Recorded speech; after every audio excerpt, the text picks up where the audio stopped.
Hello everyone, welcome back to my channel. সবাই কেমন আছো? আশা করি সবাই সুস্থ আছো, ভালো আছো। সকাল সকাল কি নিয়ে বসেছি দেখতে পাচ্ছ, 5টা আলু নিয়েছি। তো তোমরা নিশ্চয়ই ভাবছো 5টা কোথায়, এখানে হচ্ছে 4টা। বলতে এই দেখো, একটা কিন্তু আমি শুলে নিয়েছি, এটা দিয়ে ছাড়ালাম খোসাগুলো, সেই জন্য আগে দেখেছি পারি কিনা। তো অনেকটা সময় নেই আমার, কারণ প্রথম তো। তো এই যে একটা কিন্তু কেটে নিয়েছি। তো এইটুকু দেখে বুঝতে পারছো যে এটা দিয়ে আমি কি করব। হ্যাঁ, ঠিকই ভাবছো, চিপস দেব।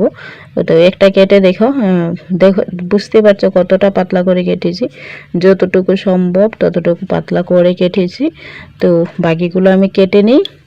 এটা একটু বাড়ি হয়ে গেছে, আর খুব সুন্দর একটা মানে ডিজাইন হয়েছে ওইটা দিয়ে ছোলাতে। তো তারপর কেটে একটু একটু সেদ্ধ করে নেব, বাস 20% একটু সেদ্ধ করে নেব। তারপর কিন্তু রোদে দেব, প্রচুর পরিমাণে রোদ।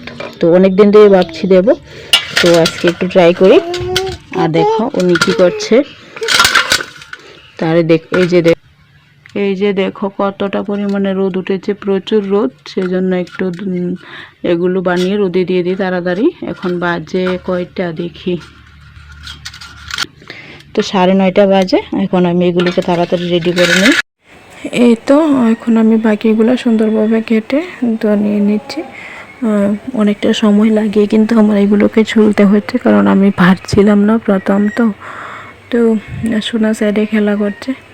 আর তোমরা যারা পারো তো এভাবে কেটে নিতে পারো। আর আমরা তো বটি দিয়ে অভ্যস্ত, সেই জন্য কিন্তু বটি দিয়ে খুব তাড়াতাড়ি করে এগুলো করতে পারি। তো আশা করি আস্তে আস্তে শিখে যাব। সব কিছুই তো প্রত্যেকবার মানে প্রথমবার মানুষে পারে না, তাই না? তো এই যে আমি কেটে নিচ্ছি।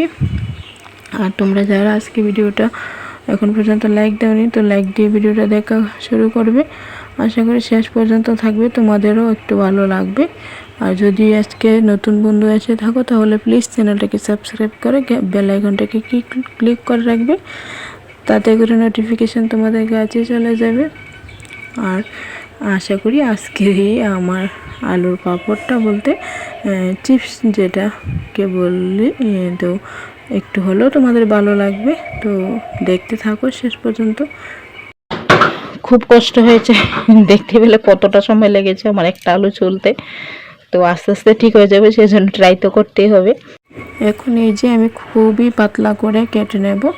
আর পরে না, যখন বানিয়েছি পরে বুঝতে পারছি যে এটা আরও পাতলা করা যেত, কিন্তু আমি ওই যে বেশি পাতলাটা করতে পারিনি। আর এটা আছে না যে মানে কোরানোর মতো, ওইটা দিয়ে যে পাতলা করে কাটা যায়, ওইটা থাকলে ভালো। তবে আমারটা দিয়ে হয় না, সেই জন্য আমি দেখো বটি দিয়ে পাতলা করে কেটেছি। তাও কিন্তু দেখেছি অনেকটা পাতলা হয়েছে, কিন্তু পরে দেখছি যে না, আরও পাতলা হলে ভালো হতো। তো যে যতটুকু পাতলা করে পারবে ততটুকু করে কেটে নেবে। একটা হাঁড়িতে জল দিয়ে বসিয়ে দিলাম। তো এখন আলুগুলো দিয়ে দেব। আমি তো আলুগুলো কেটে কেটে কিন্তু জলে দিয়েছি, তো ভালোভাবে ধুয়ে নিয়েছি। তো এখন বাস একটু হালকা একটু সেদ্ধ করব, যাতে সাদা নুনটা দিয়ে দেব, যাতে নুনটা ভিতরে যায়। তো একটু সেদ্ধ না হলে কিন্তু আবার নুনটা ভেতরে যাবে না, আর একটু সেদ্ধ না হলে ভালো লাগবে না। তো এই যে আমি একটু নুন দিয়ে দিলাম। তো এখন ঢাকা দিয়ে দেব। বেশ অনেকগুলো হয়েছে কিন্তু 5টাতেই। তো এখন এগুলা ঢাকা দিয়ে রেখে দিই। তো এই যে আমি কিন্তু চুলা বন্ধ করে দিয়েছি, প্রায় 10 মিনিটের মতো একদম স্টিম কমিয়ে সিদ্ধ করে নিয়েছি। এখন ছেঁকে নেব। এই তো ছিদ্র বাটিটার মধ্যে এখন ঢেলে নেব আমি পুরোটা।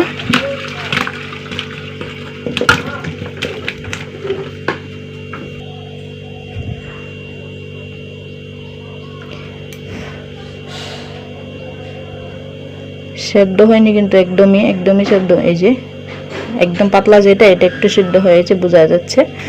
তো এরকমই হয়েছে দেখো। তো ঠান্ডা হয়ে যাবার পর এখানে নিয়ে বসলাম। তো ভাবলাম একটু হালকা একটু মশলা মাখিয়ে নিই। মশলা বলতে সেরকম কিছু নেই ঘরে, তো ম্যাগির প্যাকেট আছে দুটো, তো দুটো নিয়েই বসেছি। তো একটা কেটে দিয়ে দেখছি না আর লাগবে না, আবার যদি একটু জাল হয়ে যায় তাহলে তো সোনা খেতে পারবে না। আর যদি যারা পারো তো বিট লবণ বা গোলমরিচের গুঁড়ো একটু মাখিয়ে দিলে মনে হয় ভালো হবে। তো আমার বিট লবণটাও নেই। তো দেখো আমি ভালোভাবে মাখিয়ে সুন্দর করে মিশিয়ে তো তারপর এখন ওই সাইডে কুলোর মধ্যে একটা পেপার দিয়ে দিয়েছি, তো দিয়ে রোদে দিয়ে দেবো। আর এখন অনেকটা বেলা হয়ে গেছে, 10টার উপরে বাজে। তো এই যে এখন সুন্দরভাবে একটা একটা করে আমি বিছিয়ে তারপর দিয়ে দিয়েছি। আর এটা কিন্তু এক রোদে আমার শুকায়নি, বলতে আজকে রৌদ্রটা দিয়েছি তো এর রোদে কিন্তু শুকায়নি। মানে যেগুলো একটু মোটা হয়েছিল সেগুলো একটু মানে কাঁচার মতো ছিল, আর শুকনোগুলোকে উঠাতে গিয়ে না আমার পেপার শুদ্ধ ছিঁড়ে উঠে গেছে, যেগুলো বেশি পাতলা হয়েছিল সেগুলো। তো দেখো এক রোদে শুকায়নি, সেজন্য কিন্তু আমি পরদিনে আবার হালকা একটু রোদে দিয়েছি। তো দুদিনে শুকিয়ে তারপর তোমাদের সাথে আমি একটু বেজেও দেখিয়েছি। তবে সত্যি কথা আমি নিজেও ভাবতে পারিনি যে এটা কি হবে না না হবে, সেরকম ভেবে আমি বললামই তো, মানে 5টা আলু দিয়েছি, তো আমি ভাবছি যদি না হয়। তো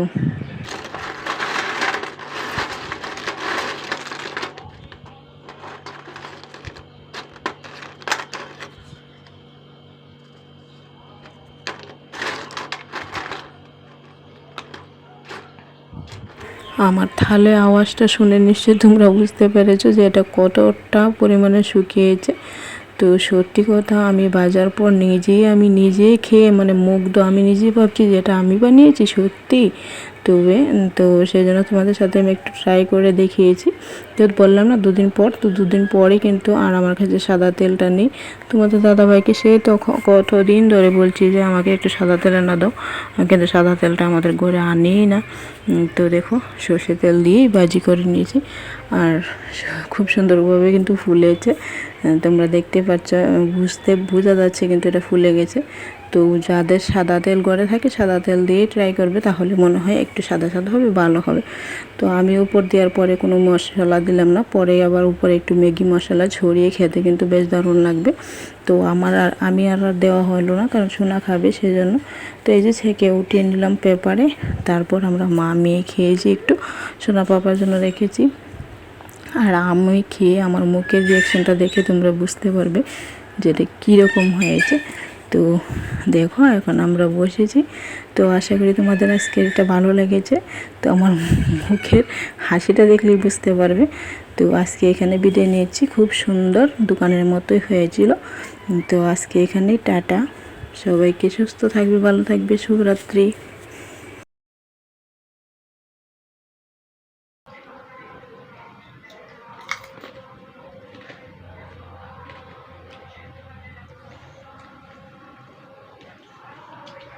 টেস্টি টেস্টি এমনি বলে টেস্টি গরম মাদি।